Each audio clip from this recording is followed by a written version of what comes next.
Русија и понатаму ќе продолжи да се меша во внатрешните работи на Македонија, иако е свесна дека нема сила да го спречи нејзиното зачленување во НАТО, доколку се спроведе договорот со Грција, предупредува во интервју за Радио Слободна Европа политичкиот аналитичар Димитар Бечев, соработник на Атлантскиот совет и истражувач на Американскиот универзитет Чепел Хил во сојузната држава Северна Каролина. Додека дел од меѓународните и домашните аналитичари и политиколози сметаат дека Москва подготвува нов софистициран план за Македонија, базиран на интернет акција, пропаганда и лажни вести, Бечев вели дека Москва ќе продолжи со опортунистичка политика не само кон Македонија, туку и кон целиот Балкан, кога станува збор за евроатлантската определба на регионот. Москва ќе ја демне Македонија на секој незин чекор на патот до НАТО.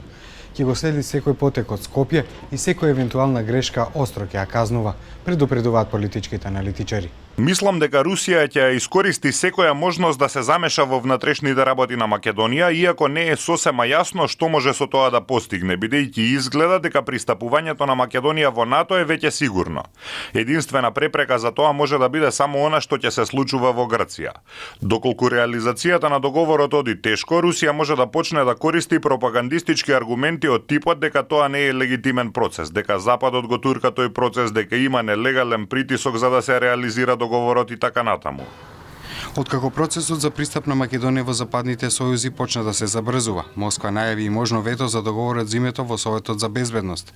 Според Бечев тоа очекувана реторика од Кремљ, бидејќи по приемот на Македонија во НАТО, после приемот на Црна Гора, тоа би бил втор пораз на руската политика на Балканот во краток временски рок. Реторички Русија мора да го каже тоа и кога нема да може да го запре процесот, ќе има реакции дека Западот е неконструктивен и ќе продолжат со опортунистичката политика. Ќе кажат во ред ја изгубивме Македонија, но Србија ни е многу поважна и таму ќе ја продолжиме соработката на полето на безбедноста. Дел од политиколозите во Македонија и во Европа сметаат дека Македонија, па дури ни целиот Балкан,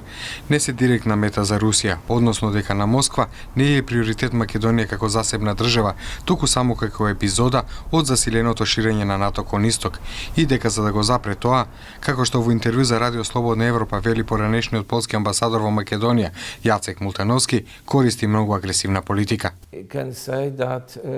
Russia has been pursuing very aggressive policy towards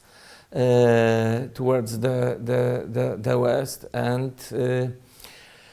the attempts of Russia are aimed at, let's say, change the international order and not to, let's say,